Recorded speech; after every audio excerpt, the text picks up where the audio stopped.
الحمد لله وكفى والصلاة والسلام على من لا نبي بعده أما بعد فأعوذ بالله من الشيطان الرجيم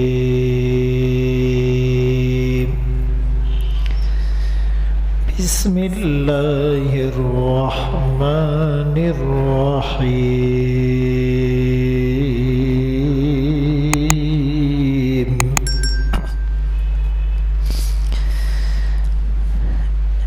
يا أيها الذين آمنوا اتقوا الله وكونوا مع الصادقين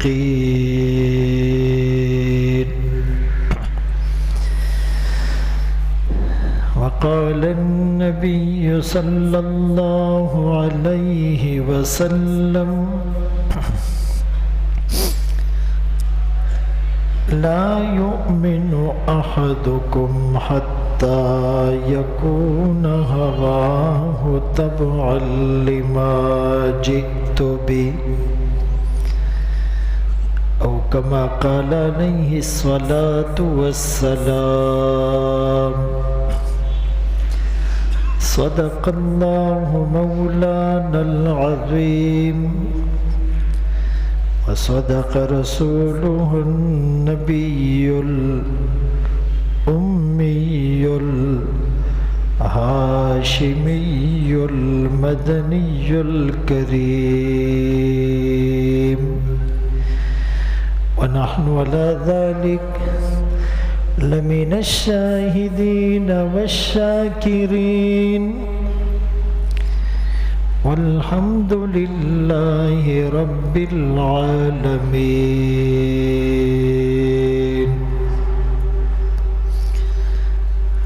عمل کی اپنی اساس کیا ہے بجز ندامت کے میرے پاس کیا ہے رہے سلامت تمہاری نسبت میرا تو بس یہی آسرا ہے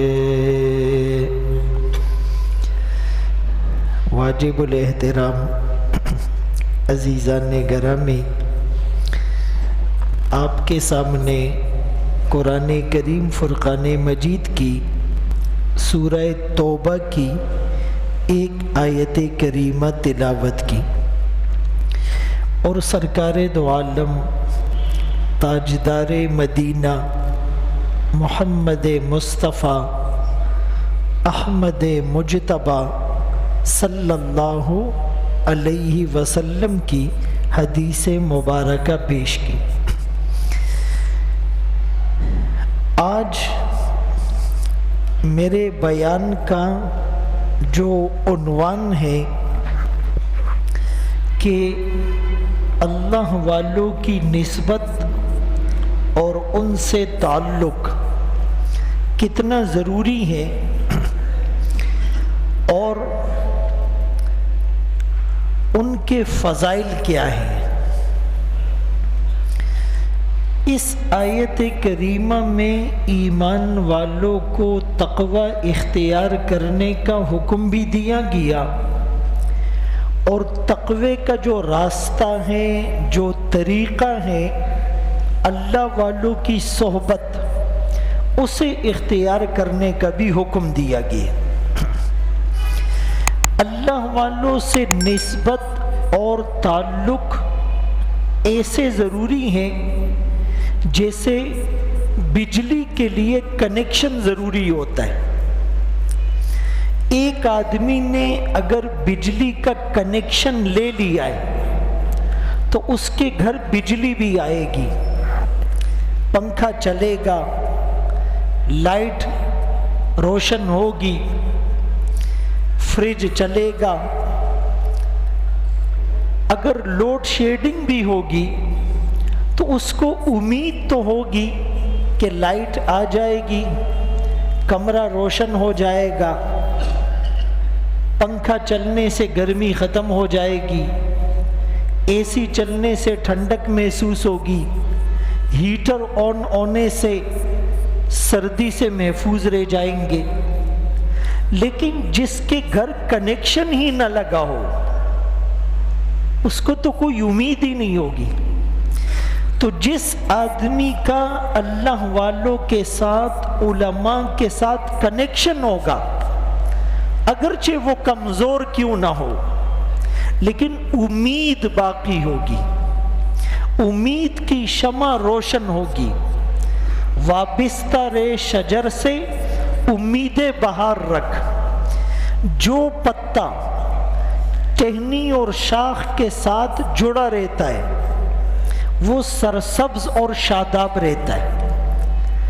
پانی جڑ کو دیا جاتا ہے، اس کی تاثیر شاخوں میں، ٹہنیوں میں اور اس کے پھلوں میں اور اس کے جو ہیں وہ پتوں میں محسوس ہوتی ہے۔ لیکن جو پتا اپنے اس شاخ اور ٹہنی سے الگ ہو جائے، گر جائے، تو پھر وہ زرد اور ریزہ ریزہ ہو کر لوگوں کے پاؤں تلے رون دیا جاتا ہے۔ اسی لیے ہمارے لیے جو سب سے زیادہ ضروری چیز ہے اللہ والوں کے ساتھ ان ٹچ رہنا، وابستہ رہنا، کنیکشن کو قائم رکھنا۔ اور یہ کنیکشن کب قائم ہوگا؟ جب ان کے فضائل ہمارے سامنے ہوں گے، ان کے کارنامے ہمارے سامنے ہوں گے، ان کا تقوی ہمارے سامنے ہوگا، ان کا مقام ہمارے سامنے ہوگا۔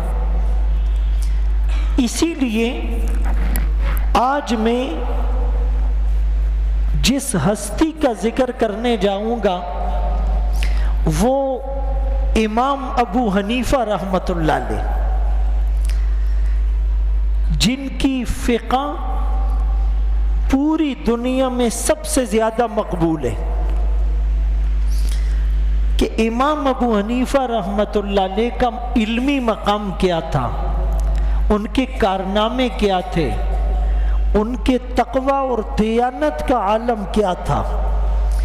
چونکہ ہم سب فقہ حنفی کے پیروکار ہیں، اسی لیے ان کی فضیلت اور ان کی منقبت کا ہمارے ذہنوں میں ہونا یہ ضروری ہے۔ امام شافعی رحمۃ اللہ علیہ یا امام ابو حنیفہ رحمۃ اللہ علیہ، ان میں سے کسی ایک کا قول ہے کہ علماء کی گردنوں کو لوگوں نے پل بنایا ہوا ہے۔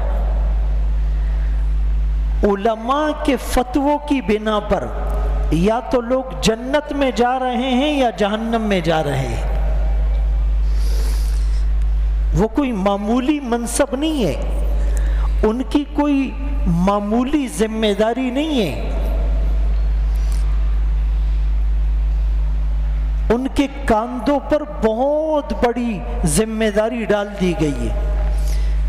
فرمایا من جعل قاضیا فقد ذبح بغیر سکین، کہ جس کو قاضی بنایا جاتا ہے، حکم بنایا جاتا ہے، ثالث بنایا جاتا ہے، منصف بنایا جاتا ہے، جج بنایا جاتا ہے، تو اس کو گویا کہ بغیر چھری کے ذبح کر دیا گیا۔ بغیر چھری کے ذبح ہونے سے تکلیف زیادہ ہوتی، اسی لیے کہ اگر تھوڑا 19-20 ہو گیا، کسی کو اس کا حق نہیں دیا، کسی کی حق تلفی ہو گئی، تو قیامت کے دن اس کو جواب دہ ہونا پڑے گا، جواب دہی کا سامنا کرنا پڑے گا۔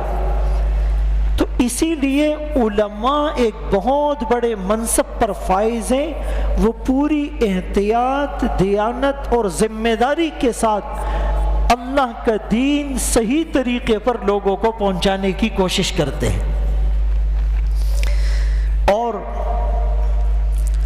کسی چیز کو حلال کرنا، یا کسی چیز کو حرام کرنا یہ علماء کا اختیار نہیں ہے، یہ علماء کا دائرہ کار نہیں ہے، یہ علماء کی جیورسڈکشن نہیں ہے۔ ایون کہ حلال کو حرام قرار دینا یہ تو رسول اللہ صلی اللہ علیہ وسلم کو بھی اختیار نہیں تھا۔ جب آپ نے ایک موقع پر اپنے اوپر شہد کو حرام کیا تو سورہ تحریم نازل ہوئی، یا ایھا النبی لم تحرم ما احل اللہ لک، اے نبی آپ کیوں حرام قرار دیتے ہیں اس کو جس کو اللہ نے حلال قرار دیا۔ من حرم زینت اللہ التی اخرج لعبادہ۔ تو ایک تو یہ نقطہ سمجھ لیں کہ یہ جو لوگ کہتے ہیں نا جی مولویوں نے اس کو حرام کیا ہوا ہے، اور جی مولویوں نے اس پر پابندی لگائی ہوئی ہے، اور جی مولویوں نے دین کا ٹھیکہ لیا ہوا ہے، تو یہ بات ذہن نشین رہے کہ علماء کو کوئی اختیار نہیں کسی چیز کو حلال کرنے کا یا کسی چیز کو حرام کرنے کا۔ امام ابو حنیفہ رحمۃ اللہ علیہ کو بھی کوئی اختیار نہیں کسی چیز کو حلال کرنے کا یا کسی چیز کو حرام کرنے کا۔ کسی صحابی اور نبی کو بھی کوئی اختیار نہیں کسی چیز کو حلال کرنے کا یا کسی چیز کو حرام کرنے کا۔ یہ اختیار صرف اللہ کے پاس ہے۔ احل اللہ البیع وحرم الربا، اللہ نے بے کو حلال قرار دیا اور سود کو حرام قرار دیا۔ ہاں نبیوں کا کام کہ وہ اللہ کے ان احکامات کو واسطہ بن کر مخلوق تک پہنچاتے ہیں اور پوری ذمہ داری کے ساتھ پہنچاتے ہیں، اور پھر اس امت کو اللہ کے احکامات اور رسول اللہ صلی اللہ علیہ وسلم کے فرامین پہنچانے والی جماعت کو صحابہ کہتے ہیں، جنہوں نے اپنی جان کی پرواہ کیے بغیر، ایون کہ اپنی جان کو خطرات میں ڈال کر، فاقے برداشت کر کے، مشقتیں برداشت کر کے صحیح دین ہم تک پہنچایا ہے۔ اور پھر صحابہ کے بعد تابعین، اور تابعین کے بعد تبع تابعین، اور تبع تابعین کے بعد اکابر اور اسلاف، اور اکابر اور اسلاف کے بعد علماء امت یہ فریضہ سر انجام دے رہے ہیں، اور قیامت تک انشاءاللہ یہ سلسلہ جاری رہے گا۔ اسی لیے تو رسول اللہ صلی اللہ علیہ وسلم نے اتنا بڑا منصب علماء کے کندھوں پر ڈال کر فرمایا العلماء ورثۃ الانبیاء، کہ یہ علماء نبیوں کے وارث ہیں۔ اس میں دو باتیں ہیں، ایک تو علماء کی فضیلت ہے کہ نبیوں والا کام اللہ نے اس امت کے علماء کے سپرد کر دیا، اور دوسری بات کہ علماء کو بھی بہت زیادہ احتیاط کرنی چاہیے، حق کو چھپانا نہیں چاہیے، اس کو مداہنت کہتے ہیں۔ حق چھپانے والے کو قیامت کے دن آگ کی لگام پہنائی جائے گی، اور ان علماء کو ظالم جابر بادشاہ کے سامنے اس کی آنکھوں میں آنکھیں ڈال کر حق بیان کرنا چاہیے۔ یہی افضل جہاد ہے۔ افضل الجہاد من قال کلمۃ حق عند سلطان جائر، افضل جہاد کسی ظالم جابر بادشاہ کی آنکھوں میں آنکھیں ڈال کر اس کے سامنے حق بتانا ہے۔ تو امام ابو حنیفہ رحمۃ اللہ علیہ یہ چاروں اماموں میں امام اعظم کہلائے جاتے ہیں۔ اس کی ایک وجہ یہ ہے کہ یہ تابعی بھی ہیں۔ امام ابو حنیفہ رحمۃ اللہ علیہ پیدا ہوئے 80 ہجری میں، اور اس وقت صحابہ موجود تھے۔ تقریباً 110 ہجری تک صحابہ موجود تھے۔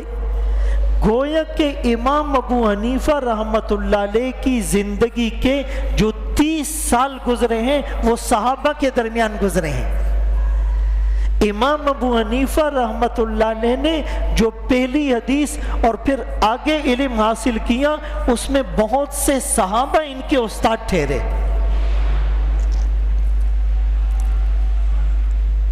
تو امام ابو حنیفہ رحمۃ اللہ علیہ کی یہ فقہ، یہ خدا نخواستہ ان کی کوئی ذاتی فقہ نہیں تھی جیسے پروپیگنڈا کیا جاتا ہے، او جی ہم کسی کی تقلید نہیں کرتے، ہم تو قرآن اور حدیث کو مانتے ہیں۔ تو امام ابو حنیفہ رحمۃ اللہ علیہ اپنی طرف سے یہ فقہ اور شریعت نہیں لائے ہیں، یہ وہی شریعت ہیں، صرف انہوں نے پل کا اور معاون کا کردار ادا کیا۔ بھائی تقلید سے مستغنی تو وہ ہوتا ہے جو خود علم کا سمندر ہو، اس کو عربی بھی آتی ہو، اس کو فقہ بھی آتی ہو، وہ تفسیر میں بھی ماہر ہو، وہ حدیثیں بھی یاد رکھتا ہو، وہ اجتہاد بھی کر سکتا ہو، پھر تو ٹھیک ہے بھائی کسی کی تقلید نہ کرو، خود قرآن اور حدیث کو سمجھو۔ لیکن ایک آدمی کو عربی نہیں آتی، وہ کہتا جی بخاری شریف میں یہ حدیث ہے، ہم کہتے یہ بخاری پڑھی ہوئی ہے، کون سی حدیث ہے؟ او جی وہ میں نے تو سنا تھا، چلو بھائی ہم نکالتے یہ حدیث ہے، پڑھو۔ او جی مجھے تو عربی پڑھنی نہیں آتی، اور وہ دعوے کر رہے ہیں۔ تو امام ابو حنیفہ رحمۃ اللہ علیہ نے محنت کی، اور ان کی فقہ جو پوری دنیا میں رائج ہوئی، اور فقہ حنفی کو جو عروج ملا، فقہ شافعی، فقہ حنبلی، فقہ مالکی، وہ بھی ہمارے لیے قابل احترام، ہمارے سروں کے تاج ہے۔ لیکن سب سے زیادہ جو عروج ملا، جس کا فیض بہت زیادہ پھیلا، وہ فقہ حنفی، جس کی بنیاد امام ابو حنیفہ رحمۃ اللہ علیہ نے رکھی۔ کیوں کہ امام ابو حنیفہ رحمۃ اللہ علیہ کے دور میں عمر بن عبدالعزیز رحمۃ اللہ علیہ تھے، جن کو عمر ثانی کہا جاتا ہے، وہ بھی تابعی تھے۔ ان کے زمانے میں اتنا انصاف تھا کہ گویا بکری اور بھیڑیاں ایک گھاٹ سے پانی پیا کرتے تھے۔ ایک چرواہا پہاڑ کی چوٹی پر بکریاں چرا رہا ہے، اور اس نے کہا من ھذا الخلیفۃ الصالح قام علی الناس، اب کے جو مسلمانوں کا خلیفہ بنا ہے بہت نیک آدمی ہے۔ تو کسی نے کہا آپ کو کیا پتا، آپ پہاڑ کی چوٹی پر ہے، اس زمانے میں radio, TV, mobile, Facebook, مواصلات کے ذرائع، کمیونیکیشن کے آلات، سیٹلائٹ، کچھ بھی نہیں تھا۔ فرمانے لگے جب خلیفہ نیک ہوتا ہے اس کا اثر جانوروں پر پڑتا ہے، پھر بھیڑیا بھی بکری پر حملہ نہیں کرتا۔ بہرحال عمر بن عبدالعزیز رحمۃ اللہ علیہ نے حکومت میں بڑی اصلاحات کی، بیت المال پر جو ناجائز لوگوں کا تسلط تھا، غلط لوگوں کا، اس کو ختم کیا، زکوٰۃ کا منصفانہ نظام قائم کیا، عدل و انصاف کو قائم کیا، مظلوم کی داد رسی کی، ظالم کو کیفر کردار تک پہنچا کر کٹہرے میں کھڑا کر دیا۔ لیکن ان کے انتقال کے بعد جب ولید بن عبد الملک آیا تو اس نے وہ تمام اصلاحات کینسل کر دی، اور پھر سے وہ جور و جفا والا نظام رائج کیا۔ امام ابو حنیفہ رحمۃ اللہ علیہ نے جب اس سیناریو اور صورتحال کو دیکھا کہ بھائی اس طرح تو کوئی ایک خلیفہ محنت کرے گا نظام کو شریعت کے قریب لانے کے لیے، اور اس کے بعد دوسرا آئے گا اور پھر سے نظام کو تہس نہس کر دے گا، تو ضرورت ہے کہ ان اسلامی قوانین کو مرتب کیا جائے، مدون کیا جائے، اس کا مجموعہ تیار کیا جائے، اور صرف قانون سازی نہ ہو بلکہ اس قانون کو امپلیمنٹ کرنے کے لیے رجال سازی اور افراد سازی بھی ہو۔ دو محنتیں ضروری ہوتی ہے شریعت کے نفاذ کے لیے، ایک اسلامی قانون سازی وہ قرآن اور حدیث سے استنباط کرنا پڑے گا. ہے سب کچھ قرآن میں حدیث میں، لیکن حالات کے مطابق لوگوں کے لیے اس کی تسہیل کرنا، اس کو سہل بنانا اور اس پر منطبق کرنا، یہ فقہ ہے. تو ایک تو اسلامی قانون سازی ہو اور دوسری طرف ایسے افراد تیار کیے جائے جو ان قوانین کو لوگوں تک پہنچا کر لوگوں کو سمجھا سکے.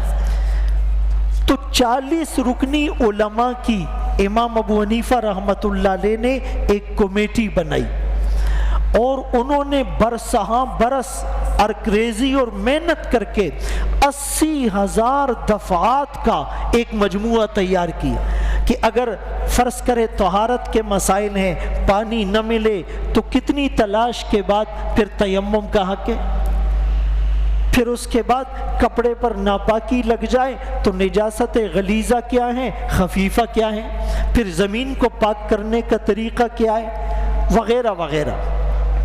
تو یہ جو لوگ کہتے ہیں فقہ حنفی کو عروج اس لیے ملا کہ امام ابو یوسف رحمۃ اللہ علیہ اقتدار میں تھے اور چیف جسٹس اور قاضی القضات تھے، اسی لیے فقہ حنفی کو عروج ملا، ایسی بات نہیں ہے. بلکہ بات یہ ہے کہ منظم اور مدون شکل میں جو دفعات موجود تھی، جو قوانین موجود تھے، وہ صرف فقہ حنفی کے تھے. امام ابو حنیفہ رحمۃ اللہ علیہ نے اس کے لیے محنت کی تھی.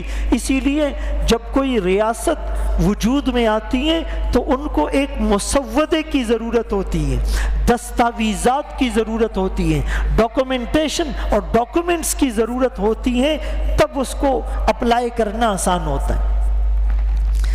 تو امام ابو حنیفہ رحمۃ اللہ علیہ نے سب سے پہلے ایک تو اسلامی قانون سازی کی، دوسری طرف افراد تیار کیے اور مشاورتی اور اجتماعی فقہ کی بنیاد ڈالی.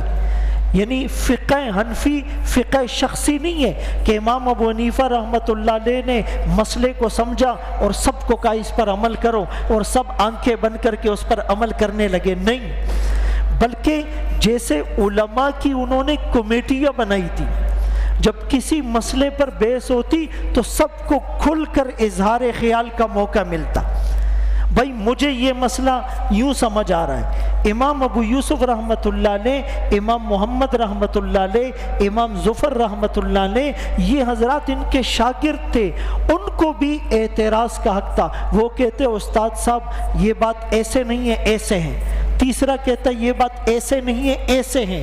اسی لیے جب ہم فقہ پڑھتے پڑھاتے ہیں تو کسی مسئلے میں آتا ہے امام ابو حنیفہ رحمۃ اللہ علیہ کا قول یہ ہے، صاحبین کا قول یہ ہے، امام ظفر کا قول یہ ہے اور مفتہ بھی قول یہ ہے. تو یہ ایک بہت بڑی محنت تھی جو امام ابو حنیفہ رحمۃ اللہ علیہ نے کی، اور اس کی بنیاد پر آج ہمیں کتنی آسانی، ہر مسئلے کا حل ہمیں علماء سے مل جاتا ہے. علماء کو محنت تو کرنی پڑتی ہے لیکن بہت زیادہ محنت نہیں کرنی پڑتی، اسی لیے کہ ان حضرات نے اتنی محنتیں کی ہوئی ہے کہ اب اس کا پھل ہم کھا رہے ہیں اور عوام کو کھلا رہے ہیں. اللہ اکبر کبیر. تو سب سے پہلی قانون سازی امام ابو حنیفہ رحمۃ اللہ علیہ نے کروائی، لیکن سب سے پہلے جو اسلامی دستاویزات اور دستور مرتب ہوا تحریر کی شکل میں، وہ ان کے شاگرد امام ابو یوسف رحمۃ اللہ علیہ نے ہارون الرشید کی ایما اور اشارے پر کیا، جس کو کتاب الخراج کہتے ہیں، جس میں مالیاتی معاملات اور دیگر معاملات جو ہیں وہ موجود ہیں. اور امام ابو حنیفہ رحمۃ اللہ علیہ کو ایک زمانے میں چیف جسٹس کا عہدہ پیش کیا گیا، آفر ہوئی آپ قاضی القضات بن جائیں. تو وہ فرمانے لگے میں قاضی القضات نہیں بنتا. اب خلیفہ نے پریشرائز کیا کہ نہیں بھائی آپ کو ہماری بات ماننی پڑے گی. انہوں نے کہا جی میں قبول نہیں کرتا. قاضی نہ بننے پر انہیں جیل میں ڈال دیا گیا. اور بعض کتابوں میں لکھا ہے انہیں سزائیں بھی دی گئی، کوڑے بھی مارے گئے، اور پھر بعض جگہ لکھا ہے کہ انہیں زہر دے دیا گیا اور ان کا جنازہ بھی جیل سے نکلا۔ لیکن کچھ عرصے کے بعد ان کے شاگرد امام ابو یوسف رحمۃ اللہ علیہ کو جب وہی عہدہ آفر ہوا انہوں نے قبول کر لیا۔ تو لوگ سوال کرتے ہیں کہ بھئی استاد نے جس عہدے کو ٹھکرایا اور اس کی پاداش میں جیل میں جا کر کوڑے کھا کر زہر کی صورت میں شہادت کو قبول کیا، تو شاگرد نے اس عہدے کو کیوں قبول کیا؟ اس کی وجہ یہ، امام صاحب کو جب یہ عہدہ آفر ہوا تو اس وقت اسلامی دفعات اور مسودہ موجود نہیں تھا۔ امام صاحب نے کہا کہ میں اگر عہدہ قبول کر لوں گا تو وہ جو محنت ہے اسلامی قانون سازی اور اسلامی دفعات کی، اور پھر رجال سازی اور افراد اور ٹیم ورک کے طور پہ کام کرنے کی، وہ سلسلہ رک جائے گا۔ اسی لیے عہدہ قبول نہیں کیا، محنت کی۔ جب امام ابو یوسف رحمۃ اللہ علیہ کو وہ عہدہ آفر ہوا تو امام ابو حنیفہ رحمۃ اللہ علیہ اور علماء کی محنت سے وہ اسلامی قانون سازی مرتب ہو چکی تھی۔ اس کے لیے تقریباً 1000 علماء، جس میں 40 چیف جسٹس بننے کی اہلیت رکھتے تھے، 10 ان کے نائب بننے کی اہلیت رکھتے تھے، یہ ٹیم بھی تیار ہو چکی تھی۔ تو امام ابو یوسف رحمۃ اللہ علیہ نے عہدے کو قبول کیا۔ تو حالات کے مطابق سٹیپ لیا جاتا ہے، سٹینڈ لیا جاتا ہے، کسی چیز کو قبول یا کسی چیز کو ریجیکٹ کیا جاتا ہے۔ تو امام ابو حنیفہ رحمۃ اللہ علیہ کی جو حق گوئی تھی اس کی مثال آپ اس واقعے سے سمجھ لیں کہ ایک گورنر تھا جس کا نام خالد تھا، اور اس زمانے میں جو گورنر ہوتا یا حکمران ہوتا وہی جمعہ اور عیدین کی نمازیں پڑھایا کرتا تھا۔ جتنے بھی وہ دین میں کمزور ہوتے تھے لیکن اتنی ایبیلٹی ان میں ہوتی تھی کہ وہ جمعہ پڑھا سکے، عید پڑھا سکے۔ آج ہمارے حکمرانوں کو نماز پڑھانا تو درکنار، پڑھنا بھی نہیں آتا، اور نماز تو بہت دور کی بات سورہ اخلاص نہیں سنا پاتے، اور بعض کلمہ بھی غلط پڑھتے اور انگلیاں اٹھاتے ہیں علماء پر کہ جی یہ مولویوں نے جی ماحول کو خراب کیا ہوا ہے، نظام کو خراب کیا ہوا ہے۔ تو بہرحال وہ جو گورنر خالد تھا، جمعے کے دن وہ جمعے کا خطبہ دے رہا ہے اور بجائے دین کی باتوں کے وہ سرکاری اور سیاسی باتیں اپنی تعریفیں کر رہا ہے، اور اتنی کر رہا ہے، اتنی دیر ہو گئی کہ ظہر کا وقت، جمعے کا وقت ختم ہونے کو ہے اور عصر کا وقت شروع ہونے کو ہے۔ تو ایک آدمی آیا، اس کے ہاتھ میں کنکر تھے، وہ چھوٹے چھوٹے کنکر گورنر کی طرف پھینکتے ہوئے کہہ رہا تھا کہ بھائی تم لوگوں کا وقت ضائع کر رہے ہو، اور تم جمعے کے خطبے میں اپنی تعریفات کروا رہے ہو، اور نماز کا وقت نکل رہا ہے۔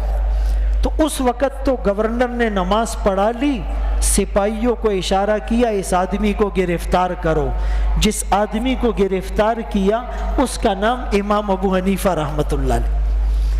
گرفتار کرنے کے بعد پوچھا بھائی تم نے بھرے مجمع میں اپنے حکمران کی تذلیل کی، میری انسلٹ اور بے عزتی کی؟ اس نے کہا بھائی میں نے تو اس لیے کیا کہ تم اللہ کے حکم کو ضائع کر رہے تھے۔ قرآن کی ایک آیت ہے فَخَلَفَ مِن بَعْدِهِمْ خَلْفٌ أَضَاعُوا الصَّلَاةَ، کہ ایسے یعنی برے جانشین حکمران آئیں گے جو نماز ضائع کریں گے۔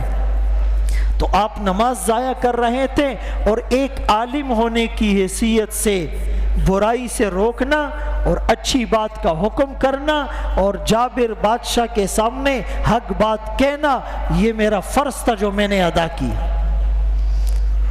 اتنے حق گو تھے، اور ان کی دیانت کا عالم یہ تھا کہ ایک مریض کی عیادت کے لیے چلے گئے، اس کے پاس بیٹھے ہوئے ہیں، اس کی عیادت اور مزاج پرسی کر رہے، چراغ جل رہا ہے، رات کا وقت ہے، اسی اثناء میں مریض کا انتقال ہو گیا۔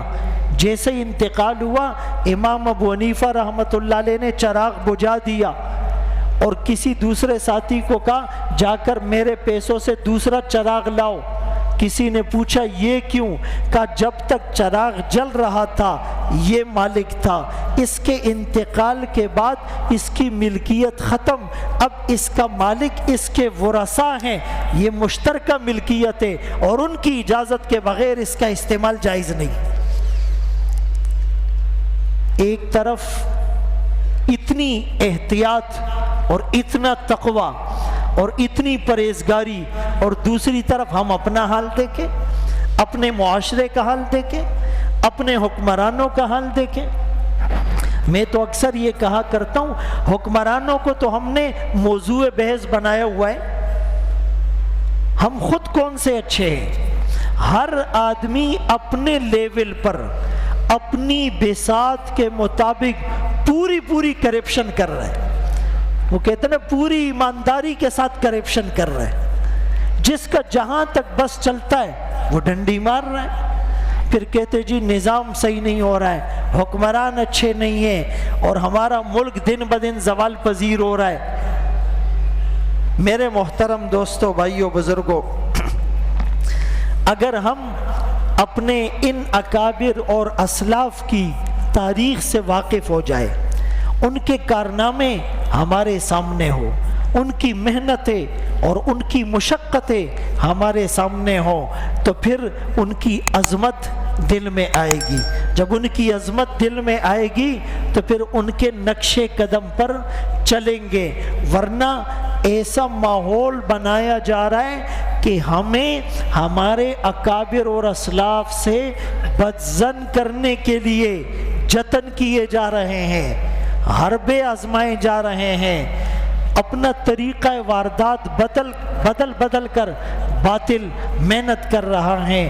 آپ مسجد کے ساتھ، مدرسے کے ساتھ، تبلیغ کے ساتھ، خانقاہ کے ساتھ، علماء کے ساتھ، علماء کے درسوں میں، علماء کے بیانات میں اور اس طرح دینی حلقوں میں آپ بیٹھے علم کو سیکھے، ورنہ ہمیں پتہ ہی نہیں چلتا اور ہمارا عقیدہ وہ متزلزل ہو جاتا ہے۔ حدیث پاک میں اور قرآن کریم کی آیات میں بہت سے اشارات موجود ہیں کہ قیامت کے قریب علم اڑ جائے گا، برائے نام اسکالر رہ جائیں گے، وہ جو رسوخ فی العلم ہے وہ ختم ہو جائے گا۔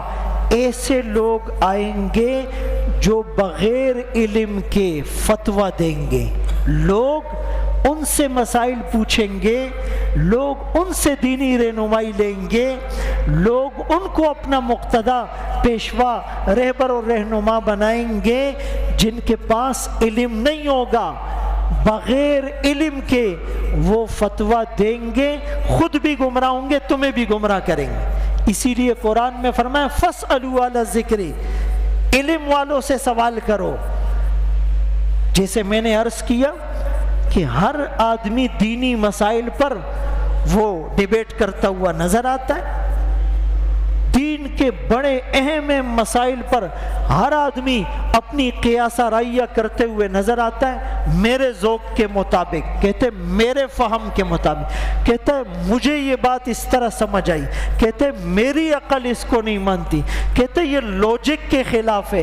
ارے بھائی، جہاں پر عقل ختم ہوتی ہے وہاں سے وہی شروع ہوتی ہے۔ ہم سائنس کا انکار نہیں کرتے، ہم کہتے سائنس علم وحی کی بنیاد پر ہے، جو سائنس وحی کے مطابق ہو اسے تسلیم کرو، لیکن جہاں سائنس شریعت سے ٹکرائے وہاں سائنس کی نہ مانو۔